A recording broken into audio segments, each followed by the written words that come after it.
안녕하세요. 성공예감 이대호입니다.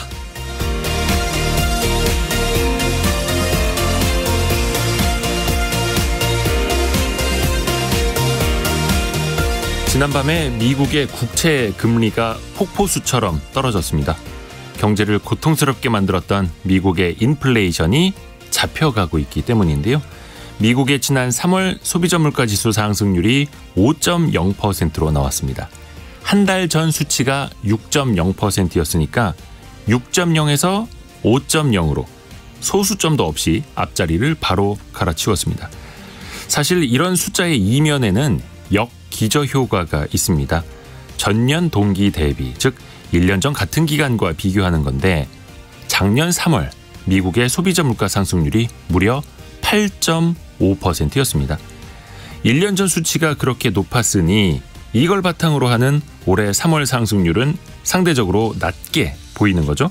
물론 5.0%도 여전히 매우 높은 수준이긴 합니다만 산이 높으면 골이 깊다는, 그리고 오르막이 가파르면 내리막도 가파르다는 평범한 진리를 한 번 더 깨닫습니다. 물론 그 산을 오르고 내리는 시간이 참으로 고통스럽고 이미 높아질 대로 높아진 물가 수준에 여전히 힘든 시간이란 건 달라지지 않았습니다. 체감 경기에도 체감 물가에도 역기저 효과가 있다면 얼마나 좋을까요? 4월 13일 성공예감 이대호입니다. 지금 출발합니다.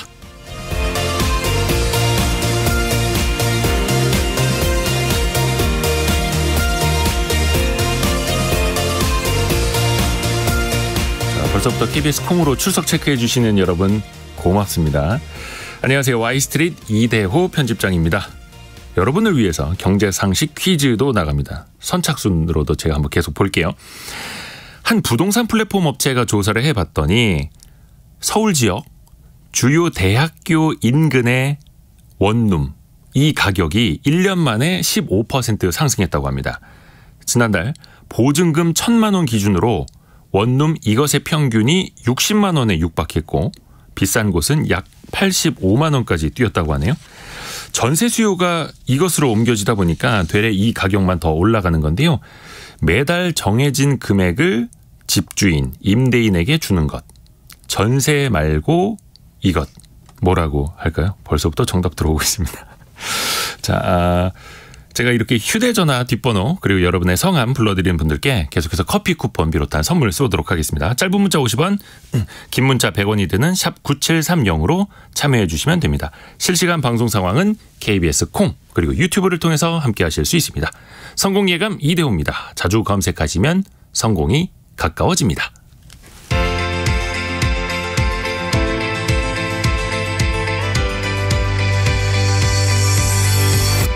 KBS 1라디오 성공예감 이대호입니다. 1714님 정답 맞추셨습니다. 1714님 딱 두 글자 바로 보내주셨네요. 이예림님은 하숙이라 급하셔서 주요 대학가 인근 딱 이렇게 벌써 거기서 보내신 거예요. 하숙. 하숙집 정말 추억이 돋습니다. 추억이 돋아요. 우리 이예림님 1714님 감사합니다. 자, 오늘의 경제뉴스 갑니다. 알고란 고란 경제전문기자 그리고 오늘 처음 함께하는 머니투데이 방송의 염현석 기자입니다. 안녕하세요. 네, 안녕하세요. 안녕하세요. 먼저 고란 기자 뉴스부터요. 네, 반도체 저점이 보이는가 봅니다. 외국계도 삼성전자에 대해서 8만 전자를 외치고 나섰는데요. 그 이재용 회장이 탐냈던 반도체 대여 손정희의 ARM, ARM은 결국 나스닥을 택했습니다. 그리고 어제 이 지라시아나가 저축은행 업계를 통틀이 아주 소용돌이치게 만들었는데요. 네. PF 1조 원대 결손 발생 돈 빼라라고 지라시가 돌았는데 시기가 시기다 보니만큼 저축은행 업계가 소동에 휩싸였습니다. 자, 그리고 오늘 처음 함께하는 머니투데이 방송 염현석 기자. KBS를 찾아오는데 애를 먹은 염현석 기자. 네, 오늘 어떤 아이템부터 준비했어요? 네, 미국도 마찬가지지만 우리나라도 물가가 역시 큰 문제입니다. 그쵸. 네, 추경호 기재부 장관이 네. 이제 뉴욕에서 기자단들과 만나서 이 물가에 대해서 굉장히 깊은 얘기를 나눴었는데요. 그 멘트들 중심으로 해서 오늘 한번 속뜻을 한번 파헤쳐 보려고 하고요. 네. 두 번째로는 역시 주요 경제 지표 중에 하나입니다. 고용 동향이 어제 발표가 됐는데요. 네. 취업자 수 증가폭이 반등을 했지만 사실은 속빈 가능성이라는 이런 분석도 나오고 있습니다. 취업자 수가 굉장히 많이 늘었는데 한번 좀 파헤쳐 보고요. 자, 먼저 이제 고란 기자에게 마이크를 드립니다. 삼성전자 오늘은 주가가 조금 이제 조정받기는 하는데 네네. 최근에 좀 많이 반등을 했어요. 네, 맞습니다. 증권사들도 목표 주가를 많이 올리고 있다고요. 네, 특히 이제 외국계 증권사가 눈에 띄는데요. 골드만삭스가 최근에 기존에 74,000원에서 77,000원을 올렸고요. HSBC는 75,000원에서 88,000원, 미주호는 77,000원에서 8만 원. 드디어 이제 외국계에서도 8만 전자 얘기가 나오기 시작했습니다. 대부분의 논리가 뭐냐면 감산입니다. 감산으로 인해 메모리 재고 수준이 2분기 하락하기 시작할 거다. 그러니까 바닥을 찍었다라는 겁니다. 회복을 할 거라는 거고요. 미주호 같은 경우에는 원래 이렇게 힘들 때는 삼성전자가 오히려 더 리더십을 발휘해가지고 설비 투자 확장이나 공정 이전 등에 대한 투자를 할 수 있다라면서 다음 상승 사이클의 가장 큰 수혜자가 될 것이다라는 전망을 내놨습니다. 이미 국내 증권사들 같은 경우에는 삼성전자 목표가를 높게는 9만 원까지 잡았습니다. IBK 투자증권이 9만 원 불렀고요. BNK 투자증권은 8만 7천 원 불렀습니다. 물론 이제 목표 주가라는 건 최소한 한 6개월에서 한 1년 뒤를 보는 거라는 것도 생각해 두시면 좋을 것 같고. 자, 그러면 실제 업황이나 주가 흐름은 또 어떻게 갈지 그것도 한번 좀 따져볼까요? 사실 그 잠정 실적 발표했는데 1분기 영업이익 전년 동기 대비 96%. 충격적인 숫자였잖아요. 마이너스 96%. 네, 마이너스 96%. 2분기에도 반도체 부분에서 1분기와 비슷한 수준으로 적자를 기록할 거다라는 전망이 나오고 있습니다. 예, 실적은 안 좋은데 이 감산 효과 때문에 4분기로 예상됐던 반도체 업황 회복 시점이 오히려 더 3분기로 당겨질 수 있다라는 겁니다. 사실 주가는 실적을 한 6개월에서 9개월 선행하는 모습을 보이기 때문에 네. 지금이 바닥이라는 거죠. 그래서 최근 1개월간 삼성전자, SK 하이닉스 주가가 각각 10%, 7% 상승했고요. 마이크론은 20% 가까이 올랐습니다. 오늘 삼성전자는 소폭 조정을 보이고 있습니다. 다만 걱정이 뭐냐면 이 국민주라고도 불리잖아요. 네. 8만 원에서 9만 원대 투자한 개인 투자자가 상당히 많습니다. 많죠. 그래서 이분들은 아마 지금 지긋지긋할 거예요. 그러니까 주가가 오르면 빨리 팔아야지 라고 하는 분들이 많아서 개인 투자자들의 매물이 쏟아질 가능성이 약간 있습니다. 그러니까 기본적으로 반도체처럼 사이클이 있는 산업, 사이클이 있는 기업의 주식은 산업의 업황하고 반대로 투자를 해야 되는데 많은 분들이 정방향으로 가다가 비싸게 사서 싸게 팔고 이제 항상 그 산업의 사이클 또 이제 주가는 항상 또 앞서간다라는 거 꼭 생각해 두시면 좋을 것 같습니다. 자, 그런가 하면 그 ARM이라고 있지 않습니까? 네네. 반도체 설계 전문 회사죠. 이게 과거에 뭐 삼성전자도 이걸 이제 인수하는 것 아니냐 그러면서 이제 많은 관심들을 모았었는데 네. 여기는 M&A가 아니라 아예 그냥 나스닥 상장으로 간다고요? 맞습니다. 이게 지금 반도체 설계 전문 기업이고요. 예. 영국 업체입니다. 그런데 이제 파이낸셜 타임스 등을 보니까 미국 나스닥 상장한다. 이게 공식화를 했더라고요. 암의 최대 주주가 일본 소프트뱅크입니다. 여기와 나스닥이 지난 10일에 만났다라고 해요. 그래서 네. 상장에 대한 잠정 합의를 했고요. 뭐 공식 계약을 이번 주 후반에 아마 체결하면 아마 뭐 서류 등등 내고 하면 아마 가을쯤에 IPO가 이루어질 것 같다라는 전망입니다. 이게 90년에 세워졌고요. 암은 이 모바일 기기의 두뇌에 해당하는 애플리케이션 프로세서 AP라고 하죠. 네. 이거 설계하고 지적재산권 판매해서 이익을 얻는 기업인데 전 세계 모바일 AP 설계의 90%를 장악하고 있습니다. 소프트뱅크가 2016년에 314억 달러, 당시 돈으로 한 36조를 들여가지고 이 회사를 인수했거든요. 이때 손 회장이 한 얘기가 뭐냐면 100년 앞을 내다본 투자라면서 만족을 했어요. 그런데 사실 이 손정희 회장의 비전 펀드 상당히 지금 분위기 좋지 않습니다. 투자 실패를 많이 해가지고 그럼 요걸 팔아가지고 좀 돈을 벌어야 되겠다라는 겁니다. 그래서 이제 매각을 시도를 계속했어요. 20년에는 그 암의 라이벌이라고 할 수 있는 엔비디아가 우리가 400억 달러에 사겠다라고 인수 시도를 했습니다. 그렇죠. 그런데 미국이나 영국 모두 반독점 기구 승인을 얻지 못해서 지난해 2월에 공식적으로 인수를 포기했고요. 이렇게 인수를 포기하고 나서니까 요거를 삼성전자, 인텔, 퀄컴, SK 하이닉스 이 모두 다 사고 싶다라고 하면서 의사를 타진했으나 결과적으로는 나스닥으로 갔습니다. 그럼 M&A로는 방법이 없었던 걸까요? 네. 나스닥으로 가는 이유는 뭘까요? 사실 앞서 엔비디아의 인수 실패에서 보듯이 네. 이 반도체를 최근에는 무기화하고 있잖아요. 최근 추세를 보자면 특정 국가 업체와의 인수합병이 아마 당국의 반대로 쉽지 않을 것으로 보인다라고 판단한 것 같습니다. 게다가 이 와중에 다음 달 소프트뱅크의 1분기 실적이 공개됩니다. 2년 연속 손실이 예상되는 상황입니다. 주주들의 약간 비판이 상당하겠죠. 근데 만약에 이제 지금 상황에서는 언제 될지 모르는 힘들어 보이는 M&A 대신에 IPO를 성공적으로 추진하면 소프트뱅크의 흑자 전환도 가능합니다. 이 때문에 손 회장은 다른 투자 경영 활동 대신에 암의 실적 개선에 그간 집중을 했었고요. 그중에 하나가 뭐였냐면 가격 인상이었습니다. 그걸 파이낸셜 타임즈는 암이 지난달 반도체 설계 가격을 인상하며 수십 년 만에 비즈니스 변화를 모색하고 있다라는 보도를 내놨습니다. 그럼 암의 가치는 얼마냐? 이게 되게 넓은데요. 적게는 300억 달러, 많게는 700억 달러, 그러니까 많게는 92조까지 평가하고 있습니다. 그래서 이번 상장을 통해서 아마 소프트뱅크는 80억 달러, 약 10조 원 정도 현금을 손에 쥐게 될 것 같습니다. 그런데 아까 말씀드린 대로요. 여기가 AP, 모바일 AP 설계 90%를 장악한다라고 했잖아요. 네. IPO에 성공한다고 해도 삼성전자, 퀄컴, 애플, 엔비디아 모두 암의 설계를 바탕으로 하는 만큼 이들과의 협력 관계는 계속 유지될 전망입니다. 계속 이제 어떻게 보면 중립지대에 남는다라고 네. 볼 수도 있을 것 같습니다. 자, 염현석 기자에게 마이크 갑니다. 추경호 부총리가 이제 미국 가서 G20 재무장관 회담 이제 참석하는 김에 또 기자들 만나서 간담회를 가진 건데 경제 상황 진단부터 한번 들어볼까요? 먼저 그 추 부총리가 우리나라의 모든 경제 정책은 최우선순위로 이제 물가 안정을 좀 두겠다라고 딱 잘라 말했습니다. 물가. 어찌됐건 지금 경제 상황을 보면 경기 대응, 물가 안정 요 두 가지를 좀 다 같이 잡으려고 하는데 솔직히 정책으로 이 두 가지를 다 같이 잡을 수 없잖아요. 그러면 이 둘 중에 일단 당국은 물가 안정에 조금 더 집중을 하겠다라고 이제 얘기를 한 겁니다. 이 말을 앞으로 보면 이제 여러 정책들이 약간 어떤 방향으로 펼쳐질지 예상을 좀 할 수가 있습니다. 그리고 이제 물가 안정을 최우선 목표로 삼더라도 그 하느니 항상 제시하는 경제 안정 물가가 있잖아요. 2%. 2%. 그거는 올해 안에는 조금 힘들고 당분간 시간은 좀 더 많이 걸릴 거라고 이제 전망을 하기도 했습니다. 아직 멀었다. 한국은행도 올해 물가 상승률 한 3.5% 정도 3.5% 정도 보고 있더라고요. 자, 그러면 이렇게 된다면 일단 첫 번째는 물가 안정이다. 그러면 정부는 계속해서 이제 어떤 카드들을 쓰게 될까요?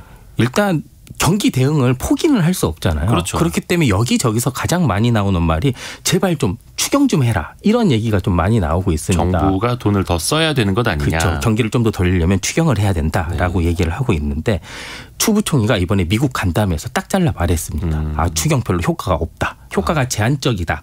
이 말은 물가 안정이 더욱더 큰 목표이기 때문에 통화량을 좀 늘리기가 많이 부담스럽다라고 이제 해석을 할 수 있습니다. 사실 그렇죠. 추경을 하면 통화량이 급격히 늘어나기 때문에 물가 안정이 되게 부정적이거든요. 이렇기 때문에 이제 여러 방면에서 좀 뭐 세액공제도 늘려달라, 뭐 투자할 때 뭐 지원을 좀 해달라 이런 요청들이 많이 있는데 이거를 해결하기 위한 여러 가지 지금 묘수라고 하는데 지금 기재부 예산실 세제실이 이 묘수를 짜기 위해 되게 골치가 아프다라고 합니다. 그리고 또 물가 안정의 또 주요 핵심 중에 하나가 우리 또 공공요금 있잖아요. 그렇죠. 전기요, 맞아요. 가스요금 이게 있는데 이미 뭐 보도로 조금 나오기도 했지만 4월 달은 안 올라갑니다. 하지만 다음 주부터 이제 전기 가스요금 올리기 위한 그 당국과 정치권의 본격적인 행보가 예정이 돼 있거든요. 산업계를 만난다든지 아니면 뭐 민생 활동을 한다든지 이런 활동을 통해 당위성을 좀 쌓고 아무래도 4월 말 정도나 빠르면 4월 셋째 주 정도에 전기 가스요금 인상안이 발표될 것으로 보입니다. 요금 인상 폭은 13원까지 이제 보고 있는데요. 그거는 이제 조금 무리일 것 같고 10원 미만, 5원에서 10원 사이 정도로 보고 있고 4월 말고 5월부터 요 인상된 요금안이 적용될 것으로 전망되고 있습니다. 한국전력에서도 최소한 분기별로 13원씩은 올려야 된다. 킬로와트당 13원씩 올려야 된다 했던 건데 한 10원 이하로 올리는 방안. 그 살짝 이제 군부를 떼겠죠. 정부에서도. 아마 다음 주부터 계속 관련된 뉴스들이 쏟아져 나올 겁니다. 자, 첫 번째는 물가다. 그러면 근데 또 아까 이야기한 것처럼 성장률은 또 포기할 수 없잖아요. 관련된 이야기도 나왔습니까?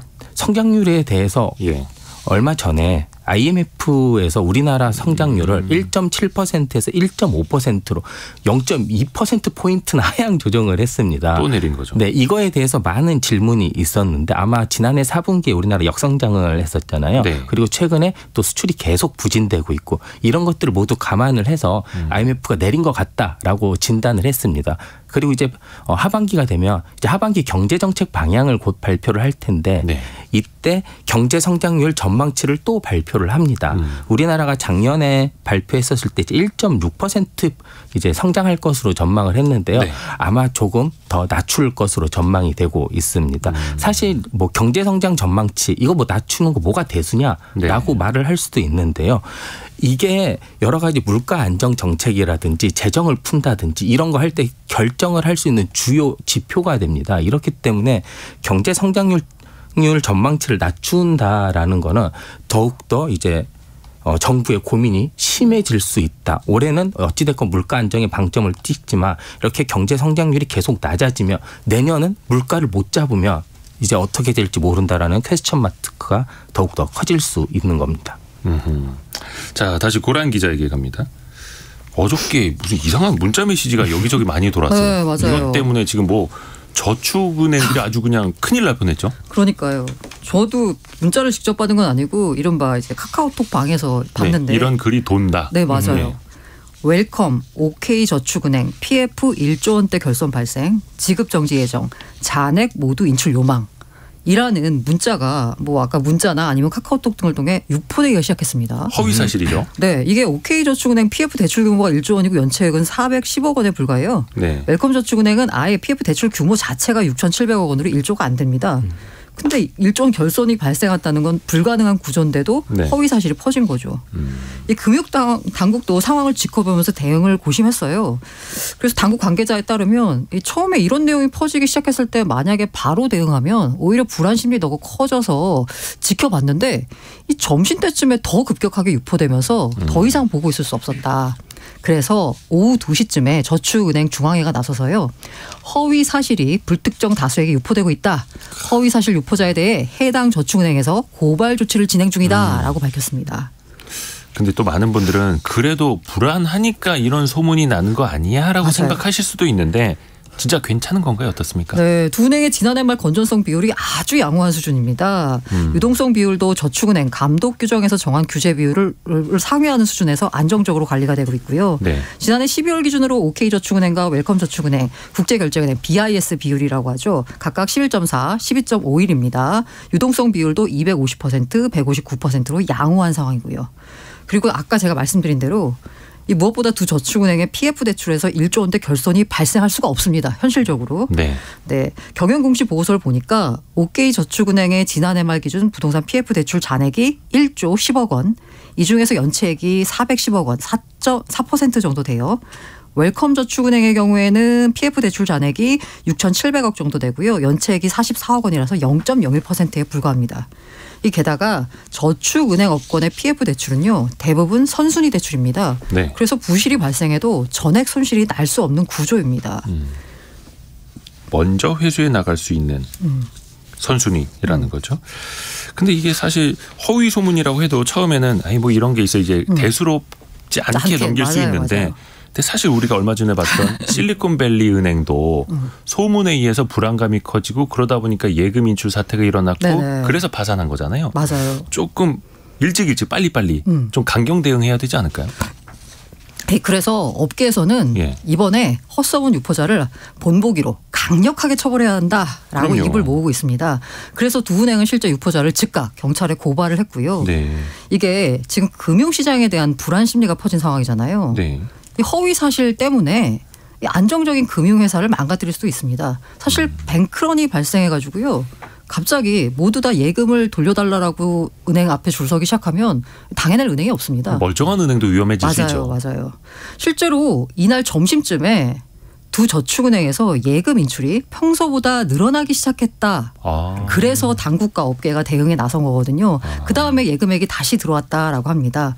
이 업계 관계자는 이게 대형 저축은행이잖아요. 네. 여기가 문제가 있다는 심리가 나면 여기는 사실 괜찮거든요. 재정적으로. 네. 그런데 여기에 있다는 문제가 있다는 심리 때문에 지방 중소형 저축은행에서 만약에 뱅크런 나오면 이건 진짜 문제가 될 수 있다라는 게 이번 소동의 가장 큰 문제다라고 지적했습니다.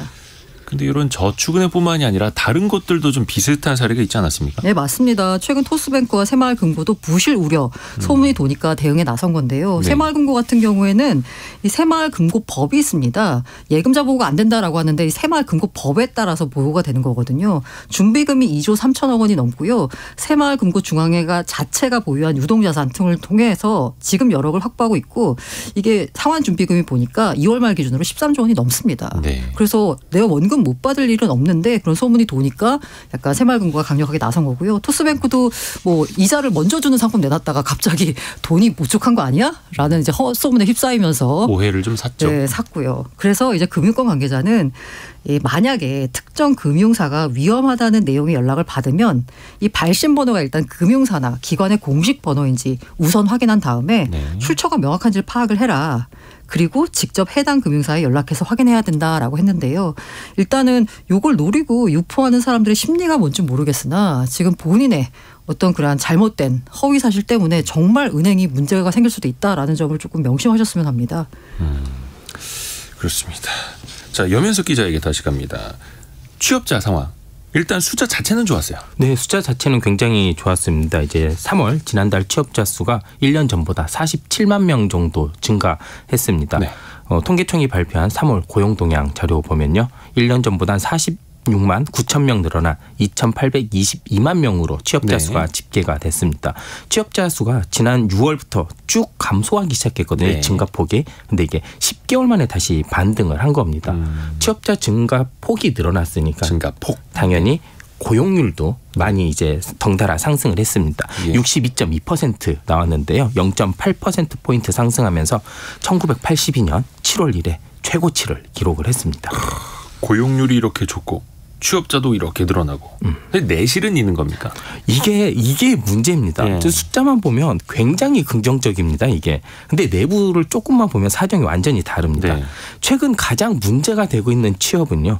청년층이라 우리 경제의 근간인 제조업 문제입니다. 제조업하고 청년층. 근데 고용 부진이 청년층과 제조업은 전혀 나아지지 않았습니다. 일단 취업자 수 증가가 가장 많이 된 곳은요. 노년층이었습니다. 네. 지난달 기준으로 이제 60세 이상 취업자 수가요.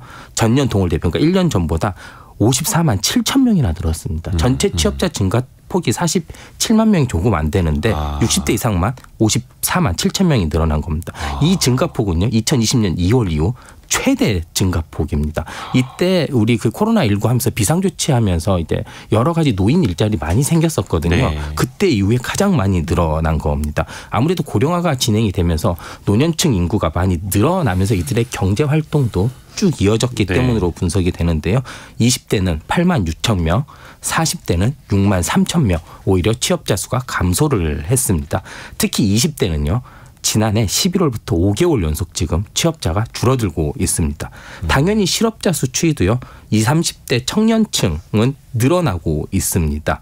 25세에서 29세 실업자 수는 1년 전에 비해 16,000명, 30대 실업자도 2만 명 늘어났습니다. 그러니까 물론 이제 노년층도 일자리가 필요하기는 한데 또 일을 또 많이 해야 돼. 20대 뭐 젊은층 오히려 일자리가 또 줄어들고 있고 취업자가 여기에다가 일자리별로도 격차가 또 심해지고 있다면서요. 맞습니다. 최근 일자리가 일상 회복이 되고 있잖아요. 코로나19가 끝나면서 이제 대면 활동 증가에 따른 여러 그거와 된 관련된 일자리들이 늘고 있습니다. 돌봄 수요가 확대가 된다든지 숙박 음식업 쪽에서 이제 일자리가 많이 늘어나고 있는데요.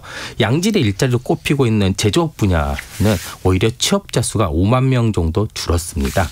이제 3개월째 계속 하락하고 있는 건데요. 이제 수출이 좀처럼 반등이 되지 않고 있습니다. 그렇죠. 이 때문에 전반적인 제조업 자체가 잘 굴러가지 않고 있기 때문에 당분간 이렇게 제조업 분야의 일자리는 늘어나기 조금 힘들어 보이고요. 청년층 역시 뭐 비슷한 이유로 조금 반등이 힘들어 보입니다. 그렇기 때문에 고용 자체는 숫자는 계속 좋아지게 보여질 수는 있지만 정말 고용 현안에 대한 불확실성은 높습니다. 마지막으로 짧게 정부의 대응은 좀 없습니까? 바로 나왔습니다. 예. 방기선 2차관이 기재부 2차관이 관계부처 합동 일자리 전담 TF를 만들고 이거를 회의를 열었습니다. 그러면서 이제 여러 가지 방안을 얘기를 했는데요. 방안은 항상 똑같습니다. 예산을 조기 집행을 하겠다. 그러면서 이제 그 비율을 직접적으로 일자리를 만들 수 있는 비율을 95% 이상 상반기에 집중적으로 집행을 하겠다. 그리고 뭐 조선업, 그다음에 뿌리산업, 보건복지업 같이 청년들이 좀 많이 일할 수 있는 부분에 대한 지원을 좀 늘리겠다라고 이야기를 했습니다. 자, 오늘 머니투데이 방송 염현석 기자 그리고 알고란 고란 경제전문기자 두 분 함께했습니다. 고맙습니다. 네, 감사합니다. 감사합니다.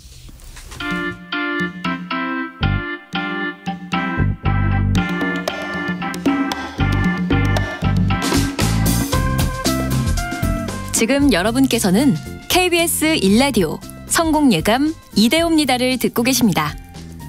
참여해주신 여러분께는 추첨을 통해 판촉물 전문 그룹 기프코에서 텀블러 세트를, 아름다운 식탁 창조 주비푸드에서 자연에서 갈아 만든 생와사비를, 쉽고 빠른 판촉물 제작 시너지 기프트에서 LED 튜브 스탠드를, 그리고 성공예감에서 준비한 커피 쿠폰을 보내드립니다. 당첨자는 성공예감 이대호입니다 홈페이지에서 확인하세요. 많은 분들이 경제상식 퀴즈 정답 보내주고 계시는데요. 전세 말고 이것. 예. 6768님이 요즘 경제상식이 많이 늘어서 좋습니다. 정답 땡땡 보내주셨고요. 고맙습니다. 조용수님은 사글세라고 보내주셨네요. 옛날에 사글세라고 했죠. 근데 또 사글세랑 저희 오늘 퀴즈 정답 조금 차이가 있습니다. 사글세는 이거를 미리 좀 몇 달치를 내놓고 거기에서 이제 삭감하는 방식으로 차감하는 그런 거죠. 자꾸 이제 정답을 제가 또 발설할까 봐 조심스러워가지고. 9865님이 미세먼지가 너무 심하네요. 이대호 편집장님 목 관리 잘하시고요. 오늘도 화이팅 하세요라고 해주셨는데 왠지 오늘 제가 목이 계속 칼칼하더라고요. 앞에서 고란 기자도 그렇고 염현석 기자도 목 상태들이 안 좋은 것 같은데 진짜 오늘 미세먼지 때문인 것 같습니다. 오늘 라디오 일라디오 쭉 들으시면서요. 진행자랑 출연자들의 목소리 한번 유념해서 들어봐 주십시오. 진짜 칼칼하긴 칼칼하네요. 여러분도 좀 주의하시길 바라겠고요. 김완진 님이 성공예감 이대호입니다. 자주 검색해도 성공의 기미가 보이질 않는다고. 김완진 님 성공하셨습니다. 선물 획득 성공했습니다. 성공이 가까워졌습니다. 이렇게 짧은 문자 50원, 긴 문자 100원이 드는 샵 9730이나 KBS 콩으로 여러분의 생각, 의견, 정답 혹은 오답도 많이 보내주세요.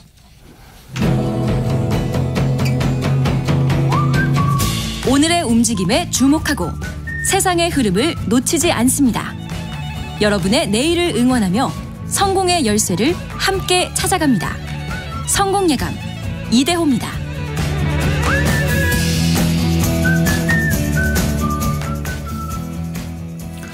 혹시 여러분은 통신비, 핸드폰 요금, 인터넷 요금 얼마나 내고 계십니까?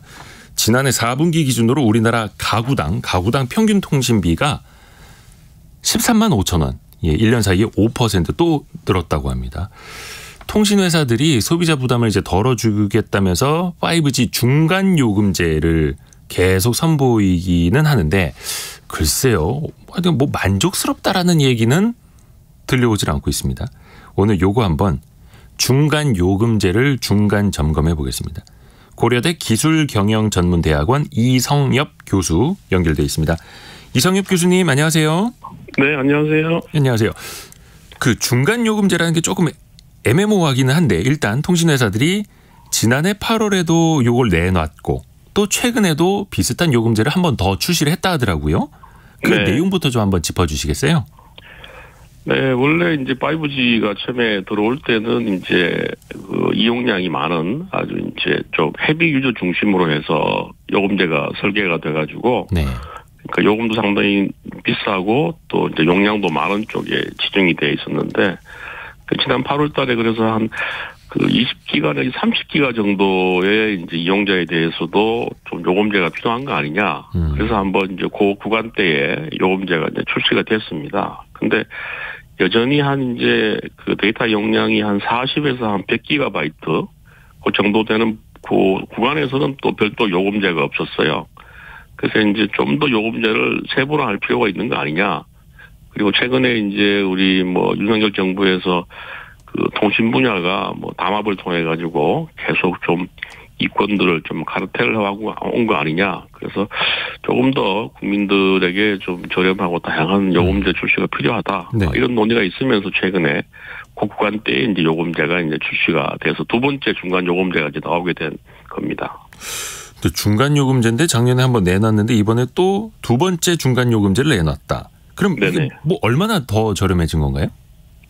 그 이제 통신 3사가 이제 지금 요금제를 SK텔레콤하고 이제 LG유플러스는 이미 출시를 했고 KT는 아직 좀 고민을 하고 있는 것 같습니다. 그래서 SK텔레콤 같으면 기존에 이제 5G 요금제는 이제 24기가 이하하고 110기가 이상 데이터를 사용하는 두 가지만 있었는데 네.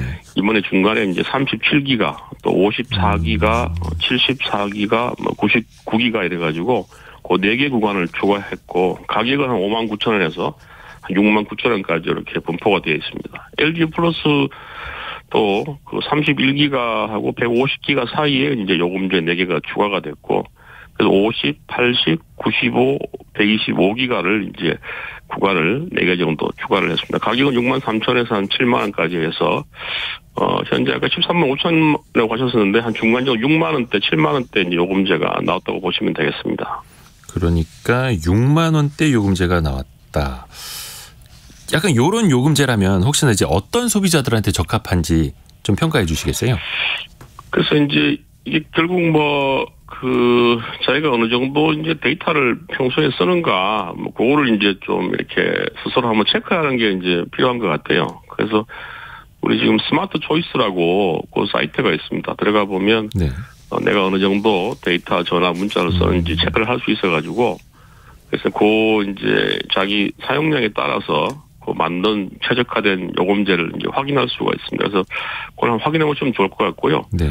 그 외에도 이제 사실은 이 매달 내는 통신요금 말고도 휴대폰을 이제 할부로 사게 되면 이제 거기에 따라가지고 좀 요금 부담하는 것도 있고, 또 휴대폰 이제 구입할 때 내가 얼마를 쓰겠다 이렇게 해서 이제 또 일부 할인되는 부분도 있기 때문에 그 약정 부분도 좀 챙기시면 좋을 것 같습니다. 그리고 이번에 LG유플러스 같은 경우에는 좀 2030 청소년들이나 시니어 요금제가 조금 네. 강화가 됐습니다. 그래서 데이터 사용량이 많은 20대나 70, 80 노인분들에 대해서는 LG유플러스 요금제도 한번 살펴보시면 좋을 것 같습니다. 그리고 나의 데이터 사용량 이런 걸 살펴볼 수 있는 게 스마트 초이스라는 사이트요. 스마트 초이스 한번 좀 저도 살펴봐야겠네요. 자, 근데 이게 중간 요금제에 대해서 근데 이게 시장의 반응이나 소비자들의 평가 그렇게 좋은 것 같지는 않아요. 일각에서는 또 통신사가 좀 여전히 꼼수를 좀 피우는 것 아니냐라는 지적도 있고요. 왜 그럴까요? 근데 이거는 이제 통신비 문제는 사실은 아무리 다양하게 해도 네. 계속 이제 좀 불만인 계층들이 모든 사람이 다 이제 혜택을 누리기가 참 쉽지 않은 문제 같습니다. 네. 워낙 사용자도 많고 또 근데 이제 비판받는 이유 중에 하나는 이제 이 데이터 1기가당 단가가 네. 조금씩 이게 이해가 안 된다. 그래서 사용량이 적은 경우에 이제 단가가 더 높고 사용량이 높으면 데이터당 단가가 좀 낮은 거는 이게 사용량이 높은 쪽으로 좀 유도하려고 하는 거 아니냐 이런 식의 좀 비판들이 좀 나오고 있습니다. 근데 이제 이거는 사실은 우리가 이제 좀 대량 구매하거나 좀 이런 경우에는 할인이 들어가는 게 있잖아요. 네. 그래서 어떻게 보면 또 이 회사의 마케팅 전략으로도 볼 수 있는데 하여튼 이제 그 부분에 대해서 지금 논란도 좀 있는 것 같습니다. 근데 이게 중간 요금제라고 하면 그러니까 쉽게 네. 표현해서 한 7, 9, 11 그 사이에 8, 네. 10 요런 중간을 만들어라라는 거잖아요. 네. 근데 이제 많은 사람들이 그냥 중간 요금제 그런 거 말고 좀 요금 자체를 낮추면 안 되느냐 이렇게도 보시는 분들 계시거든요. 어떻게 생각하세요, 교수님? 네. 그거는 이제 사실 이제 이게 우리 통신요금 구조가 이제 종량제 구조가 지금 아니거든요. 네. 종량제라는 건 말 그대로 사용량만큼 이제 우리가 이제 비용을 지불하는 건데 지금은 이제 정액제 기준이잖아요. 네. 정액제 기준이긴 한데 일정한 구간을 둬서 이제 데이터량에 따라서 이제 정액제를 좀 차동화시킨 부분이어서 그래서 이제 이걸 이제 더 낮출 수 있느냐 이 부분인데 이거는 사실은 그 정부가 뭐 정책적으로 하는 부분 이런 것보다는 네. 저는 이게 좀 경쟁을 활성화하는 방안이 좀 결국은 이제 그 시장에서 이제 이런 통신 서비스를 공급하는 사업자가 좀 더 많아지면 낮출 수 있지 않을까. 인위적으로 지금 계속 더 하는 부분은 쉽지 않은 거예요. 두 번째 지금 이런 상황이 지금 됐는데 외부로부터 경쟁 압력 같은 것들이 좀 있어야 되지 않느냐 그런 생각을 하고 있습니다. 통신사들의 경쟁을 더 촉진하는 방법. 네네. 일단 중간 요금제가 작년에 이어서 올해도 또 이제 나오고 있고 그러면 많은 소비자 아까 뭐 반응에 대해서 잠깐 여쭤봤습니다만 정말로 소비자들이 이 요금제로 좀 많이 갈아타게 될까요? 교수님 혹시 어떻게 예상하세요? 어쨌든 뭐 통신업계에서는 좀 기대를 하고 있는 것 같습니다. 그래서 그 5G 가입자가 좀 증가하지 않겠느냐.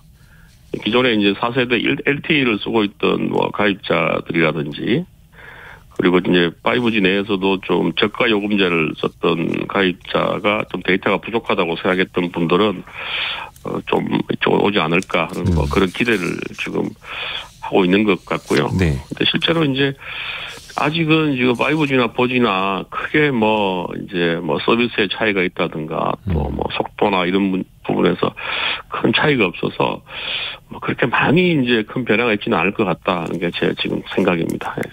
그거 좀 여쭤봐야겠네요. 저도 LTE 쓰다가 5G를 쓰고 있는데 네. 솔직히 뭐 핸드폰으로 자율주행할 것도 아니고 속도 체감이 잘 안 되거든요. 예전 LTE랑 뭐 좀 전혀 차이가 없어 보이는데 이게 어떻게 좀 개선이 안 됩니까? 이런 것들은? 그래서 그 부분은 이제 결국은 우리가 그 5G에 관련돼서 이제 그 기지국을 좀 더 촘촘히 설치를 하는 문제. 네.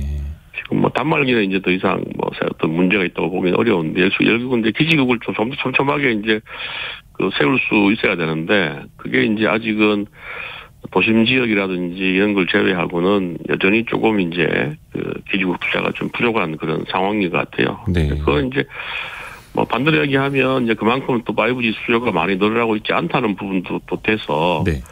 그래서 이제 두 가지가 좀 같이 맞물려서 가야 되지 않겠냐 싶은데 하여튼 기업들이 조금 더 투자를 확대하는 쪽으로 가야 될 것 같습니다. 또 반대로 지금 7553님이 보내주신 것처럼 네.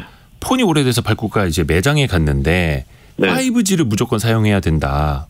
최소 55,000원이다. 그래서 지금은 가족 할인해서 22,000원 쓰고 있는데 부담된다. 알뜰폰으로 갈아타야 하나 싶네요라고 보내주셨거든요. 네. 실제로 알뜰폰 이용자들도 많이 늘어나고 있고 한 1260만 명 그러니까 전체 한 16% 정도가 알뜰폰을 쓰고 있다고 합니다. 네. 그러면 이번에 이제 중간요금제가 통신 3사에서 뭐 계속 나오고 있으니까 이 중간요금제랑 알뜰폰 요금제랑 비교해 보면 좀 어떨까요? 이제 지금 현재 그 일반 우리 이제 통신사 요금제하고 알뜰폰 요금제가 알뜰폰이 한 반 정도 사실 뭐 가격이 저렴한 걸로 이렇게 보통 이해가 되고 있습니다. 가격만 놓고 보면 확실히 싸죠. 확실히 이제 알뜰폰이 경쟁력이 있고요. 네. 그다음 알뜰폰은 이제 예전에는 단말기가 좀 뭐 제한되어 있었는데 지금 뭐 단말기도 상당히 이제 여러 사양들이 나오고 있어 특별한 문제가 없고요. 뭐 통신망은 사실은 기존에 통신사 망을 쓰기 때문에 뭐 망 품질의 차이가 있는 것도 아니어서 알뜰폰이 사실은 그 뭐 상당히 매력적인 지금 서비스이긴 한데요. 근데 이제 뭐 그 브랜드라든가 이런 거에 대한 좀 뭐 불신 또 뭐 애프터 서비스에 대한 이런 것들 그런 것 때문에 아마 아직은 그렇게 활성화가 지금 안 되고 있는 그런 상황인데 그래서 이제 그러면 중간 요금제가 이제 생겼으니까 뭐 알뜰폰으로 좀 넘어갈 사람들 알뜰폰 수요가 좀 그 감소하지 않겠느냐 뭐 이렇게 좀 뭐 전망하는 경우도 좀 있는 것 같은데요. 좀 뭐 상황을 봐야 될 것 같고 또 오히려 뭐 알뜰폰 쓰는 사람들이 또 통신사 중간 요금제로 또 넘어오지 않을까 뭐 이런 또 예측도 가능한데 그러면 조금 더 요금이 좀 더 저렴해져야 되지 않을까 뭐 싶고요. 현재 이제 통신 3사가 자체적으로 이제 자회사로 다 알뜰폰을 두고 있어요. 네, 네. 사실은 이제 이게 너무 이쪽으로 서로 이제 가입자 이동이 많아지면 아마 이제 통신사로서도 좀 뭐 어려운 측면이 있기 때문에 큰 변화는 없을 것 같지만 어쨌든 좀 알뜰폰 시장에 조금은 타격이 있지 않을까 뭐 그런 생각이 좀 듭니다. 네. 네. 알뜰폰이 예전에는 이제 중소기업들이 많았다면 지금 이제 대기업도 하고 심지어 은행도 이 알뜰폰을 네네. 하고 있죠. 네네. 오늘 어제 보니까 이제 금융위원회에서 KB에 대해서는 이제 앞으로 혁신금융 서비스가 아니라 그러니까 네. 2년마다 한 번씩 이렇게 다시 재승인 받는 것이 아니라 계속 할 수 있도록 이제 은행들도 네. 이런 쪽으로 이제 정책을 정한 것 같습니다. 그래서 아마 금융 분야 쪽에서 통신 사업에 대한 어떤 경쟁 그 압력이 좀 들어오지 않을까 기대를 하고 있습니다. 기존에 하던 그 국민은행 알뜰폰 서비스가 기존에는 시범 사업이었다면 이제는 이제 정식 사업으로 그렇습니다. 이제 은행들이 네. 이제 부수 업무 신고를 하고 네. 은행의 정식 업무로서 이제 할 수 있도록 그렇게 이제 네. 개선이 됐습니다. 네. 자, 오늘 중간 요금제 또 알뜰폰까지 알뜰하게 이야기 들어봤습니다. 고려대 기술경영전문대학원 이성엽 교수였습니다. 고맙습니다. 네, 감사합니다. 감사합니다. 라디오 정보센터 다녀오겠습니다. 합동참모본부는 북한이 오늘 아침 7시 23분쯤 평양 인근에서 동해상으로 발사한 중거리급 이상 탄도미사일 한 발을 포착했다고 밝혔습니다. 북한의 탄도미사일 발사는 지난달 27일 이후 17일 만입니다. 한국은행에 따르면 지난달 기준 수입 물가 지수는 138.86으로 한 달 전보다 0.8% 올랐습니다. 지난 2월에 이어 2달 연속 상승세입니다. 주요 7개국 G7의 재무장관과 중앙은행 총재들은 현지 시각 12일 국제통화기금, 세계은행, 경제협력개발기구 등의 수장들과 회의를 가진 뒤 세계 경제 성장이 예상보다 강한 회복력을 보였다고 밝혔습니다. 오늘 0시 기준 코로나19 신규 확진자는 11,596명, 위중증 환자는 127명, 신규 사망자는 5명으로 집계됐습니다. 지금까지 라디오 정보센터 뉴스 정한나였습니다. 2095님이 선착순은 나이 든 사람에게는 모바일로 늦어요. 듣는 사람에게 불리해요. 나이 든 사람에게는. 근데 그 선착순 그 퀴즈 정답은요. 한 분만. 예, 재미삼아 꼽는 거고요. 이렇게 그냥 중간중간 제가 보고 있습니다. 2095님께도 선물 갑니다. 그리고 6813님. 평택에서 이대호 팬클럽 회장입니다. 저도 모르는 사조직이? 혹시 그 이대호 야구선수 팬클럽 아닙니까? 자, 감사하긴 한데요. 6813님. 정답 사골세. 땡. 예, 땡. 아무리 팬클럽 회장이라고 해도 냉정합니다. 예, 오답입니다. 오답. 아닙니다. 6814님께도 커피 쿠폰 갑니다. 그리고 아까 4570님은 이대호 기자님 덕분에 경제 지식 팍팍 늘어나는 아줌마입니다. 고마워요 라고 해주셨습니다. 아닙니다. 들어주셔서 감사합니다. 들어주셔서 감사합니다. 아주머니도 좋고 할아버지도 좋고 할머니도 좋고 뭔가 지식적인 측면에서는 누구나 이제 성장을 꿈꾸지 않습니까? 직장인들도 당연히 그러할 텐데요. 한 그 직장인 플랫폼 설문조사를 보면요. MZ세대의 25%가 개인이 성장하지 않는다고 느낄 때 퇴사를 고민하고 있다고 합니다. 그렇다면 나도 만족하고 회사도 만족하고 좀 같이 성장하는 방법은 없을까요? 오늘 성공학개론 시간에 이걸 좀 이야기를 해보고자 합니다. 그래서 저도 많이 고민이 되는 지점이고 젊은 세대도 사실 이게 30대, 40대, 50대 갈 때마다 또 같이 고민이 되는 지점이기도 하거든요. 성공학개론 김나희 커리어 엑셀러레이터와 함께합니다. 안녕하세요. 네, 안녕하셨어요. 김나희 커리어 엑셀러레이터입니다. 네, 뭐라 해야 되나? 그 직장인들 커뮤니티 있지 않습니까? 인터넷에? 네. 한탄 글이 올라온 걸 하나 이제 봤는데 이겁니다. 내용이. 수당도 안 주면서 야근은 당연하게 생각하고 지원도 안 하면서 실적 내라고 성화하고 간식 하나 안 사주면서 직원 복지는 어떻게든 줄이려고 하고 회사는 직원을 소모품으로 보는데 직원에게는 주인의식을 가지라고 한다. 화가 난다. 현장에서 실제 이런 반응 많겠죠?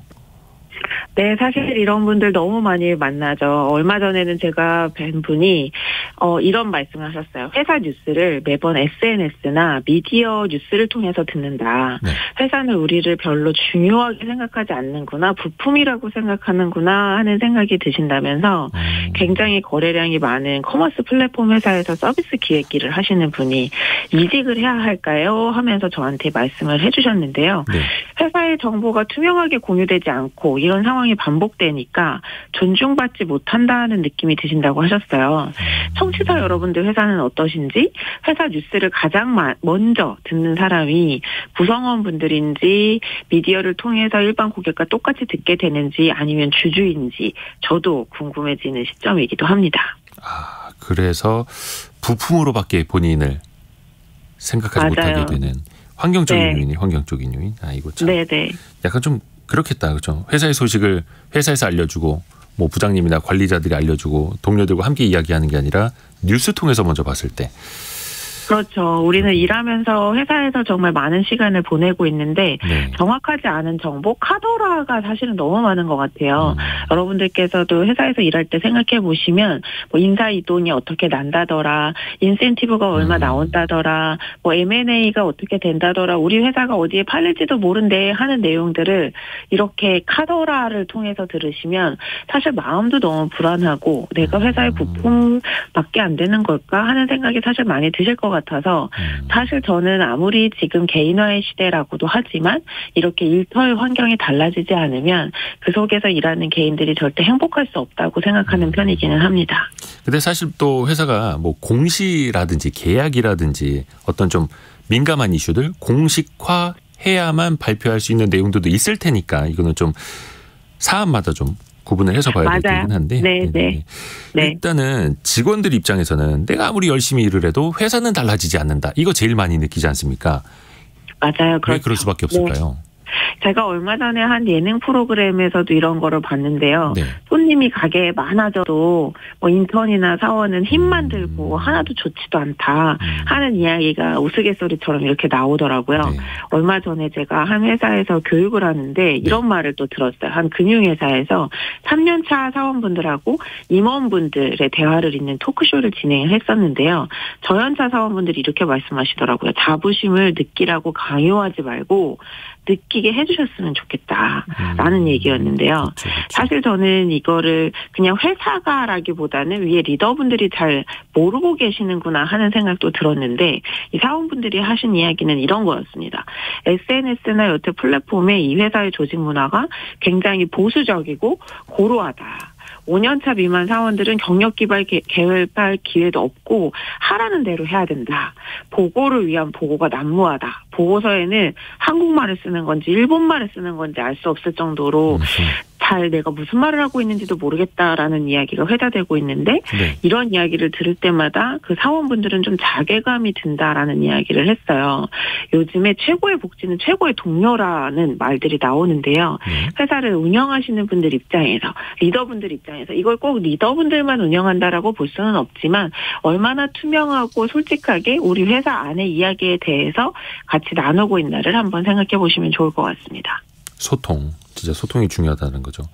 근데 앞에서도 이제 대기업 다니는 직원분의 그 사례를 좀 말씀해 주셨는데 사실 대기업뿐만이 아니라 중소 중견기업 같은 내용도 뭐 취업 사이트라든지 그죠? 직장인 커뮤니티에 본인 회사의 업무 환경 되게 많이들 막 공유하지 않습니까? 맞습니다. 이런 게 실제로 구인구직 시장 또 취업 문화에도 좀 영향을 많이 줄까요? 네, 사실 말씀해 주신 것처럼 이런 SNS에서 우리 회사의 상황이 어떤지를 공유하는 것들이 요즘에는 실명까지 다 나오고 있는데요. 회사에서 얼마나 좋은 인재를 채용할 수 있을 것인가, 핵심 인재를 유지하고 관리할 수 있을 것인가에 굉장히 큰 영향을 미치고 있습니다. 사실 디지털이 이렇게 일상화되기 전에는 정보를 가지고 있는 분들이 권력을 갖고 있었다라고 할 수 있죠.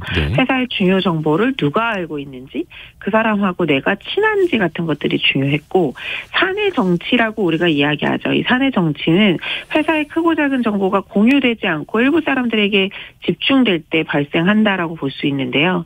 요즘 생각해 보면 어떤 세상일까요? 알려고 하는 모든 정보는 포털 사이트나 SNS 통해서 다 검색되고 그렇죠. 지금 말씀하신 것처럼 이렇게 직장에 대한 이야기들을 하고 있는 SNS에서도 실명까지 다 나오고 회사의 무슨 부서에서 무슨 일이 벌어졌는지 어떤 사람 때문에 문제가 일어났는지 이런 오만 정보가 만천하에 공개되고 있는 상황이기 때문에 저는 이럴 때일수록 회사의 정보가 조직 구성원, 그러니까 우리 내부 고객을 1번이라고 생각하셔야 하는 것 같아요. 그 어떤 고객보다 우선시해야 하는 1번이라고 생각하시면 직원분들 입장에서도 뭐 그렇다더라라는 것에 의존해서 수근수근할 시간에 좀 더 함께 생산적인 고민을 할 수 있지 않을까. 이게 개인을 위해서도 회사를 위해서도 훨씬 더 좋지 않을까 하는 생각들이 많이 듭니다. 그러면 이 회사는 또 방법적으로도 또 같이 고민을 좀 해줬으면 좋겠는데 사실 그냥 월급 많이 주면 되는 건지 퇴근 일찍 시켜주면 되는 건지 좀 어떻게 해야 될까요? 사실 제가 요즘에 들었던 재밌는 말 중에 금융치료라는 말을 쓰시더라고요. 아무래도 돈이 최고야. 돈이 최고다. 집에 빨리 가는 게 최고야 하는 말씀들을 듣기도 했는데 얼마 전에 저한테 찾아온 개발자분의 이야기가 힌트가 될 수 있을 것 같아요. 네. 그분도 저한테 처음에는 연봉을 더 많이 받고 싶다. 가능하겠냐라고 이야기를 하셨었는데요. 네. 이야기를 듣고 보니까 진짜 이 말을 하게 된 이유는 그 회사의 대표님이 자신이 한 일을 자꾸 다른 사람들한테 물어보고 본인 파트만 중요 의사결정자가 여러 명이고 이러다 보니까 나를 믿지 못하는 걸까 하는 생각을 하신다고 하시더라고요. 그동안 계산 없이 정말 열심히 열과 성을 다했는데 알아주지도 고마워하지도 않는 회사에 대한 서러움이 쌓인 것이 더 큰 이유였어요. 이럴 거면 차라리 연봉이라도 많이 받고 싶다 하는 이야기였는데 진짜 그분이 욕망했던 것은 돈. 금융치료가 아니라 내가 정말 회사로부터 존중과 인정을 받고 있느냐, 그걸 통해서 내가 하는 일의 의미를 찾고 있느냐 하는 것이었습니다. 그래서 우리 회사 직원들에게 돈이나 연봉이면 되는 걸까라고 생각을 하신다면 진짜 그 속에 그 대답을 하는 이유가 무엇일까, 왜 이런 것들을 중요하다고 생각하는 걸까 한 번만 더 들어가 보는 질문을 해주셨으면 좋겠다 하는 이야기를 드리고 싶네요. 돈과 시간도 중요하지만 소통과 믿음 그리고 존중과 인정도 꼭 필요한 거였네요. 자, 김나희 커리어 엑셀러레이터와 함께했습니다. 고맙습니다. 고맙습니다. 네, 저희는 잠시 후에 뉴스 한 번 더 정리해서 듣고요. 2부에서는 요즘 참 전기차, 2차 전지 배터리 관심들이 높은데요. 요거 한번 제대로 파보는 시간으로 이어가 보겠습니다. 잠시만요.